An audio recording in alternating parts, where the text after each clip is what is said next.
Hello বন্ধুরা, তোমরা সবাই কেমন আছো? আশা করি সবাই ভালো আছো। আমিও ভালো আছি তোমাদের ভালোবাসায়। তো দেখো, এখানে স্নান সেরে পুজো সেরে রেডি হয়ে চলে এসেছি রান্না করব।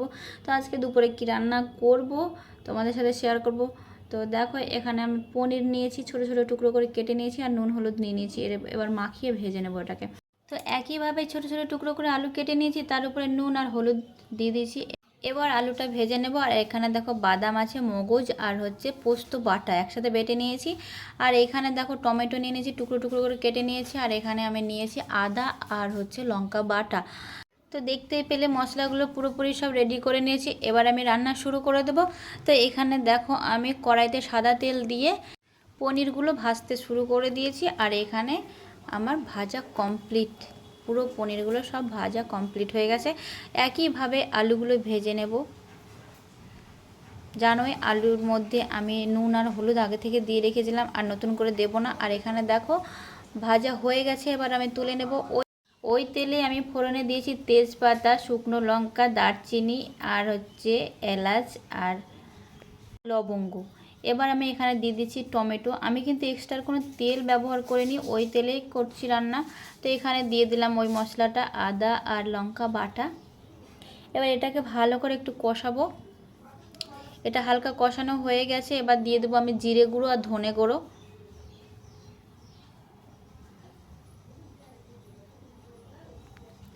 এবার আমি দিয়ে দেবো সেই বাদাম বাটা, পোস্ত বাটা আর মগজ বাটা একসাথে বেটেছিলাম, সেটাই এখন দিয়ে দেবো। এবার এটাকে ভালো করে কষিয়ে নেব। যারা নতুন আছো, যারা এখনও পনির রান্না করতে পারো না, পনির কিন্তু অনেক রকমভাবে রান্না করা যায়, অনেক নিয়মে রান্না করা যায়।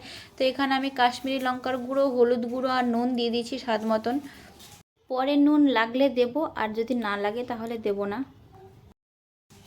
তো এই মশলাটা আমার কষানো হয়ে গেছে। এবার বাদাম বাটা ছিল, ওই বাটিটা ধুয়ে আমি একটু জল দিয়ে দিলাম।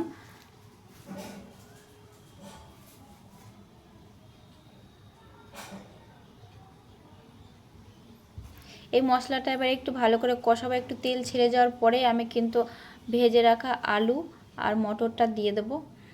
তো এখানে দেখো মটর সেদ্ধ করে নিয়েছি। এই দেখো তেলটা হালকাভাবে ছেড়ে দিয়েছে। এবার আলু, ভেজে রাখা আলুটা দিয়ে দিলাম। এবার মটর সেদ্ধ করা মটরটাও দিয়ে দেবো। দিয়ে এটাকে আমি কিছুক্ষণ কষানোর পরে এটা দেব, পনিরটা দেব। তো এবার এখানে দিয়ে দিলাম আমি মটর সেদ্ধ করে রাখা। অনেকে ছোলা, কাবলি ছোলা দিয়ে পনির খেয়েছে, অনেকে আলু দিয়ে পনির খেয়েছে। তারপরে এই মটর দিয়ে কি তোমরা পনির খেয়েছো? আমি কিন্তু আজকে প্রথমেই রান্না করছি, তো খেতে কিন্তু খুব ভালো হয়েছিল, খুব সুস্বাদু হয়েছিল। তো এখানে পনিরটা দিয়ে দিলাম। এবার এটাকে একটু ভালো করে কষাবো। আজকে আমাদের দুপুরের মেনুতে আছে পনির, ভাত আর হচ্ছে পটল ভাজা।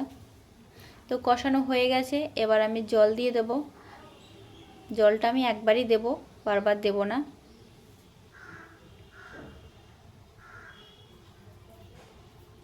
আমি এভাবে যে নাড়াচাড়া করছি, পনিরগুলো কিন্তু একটাও ভাঙবে না, কারণ পনিরটা আমি ভালো করে ভেজে নিয়েছি।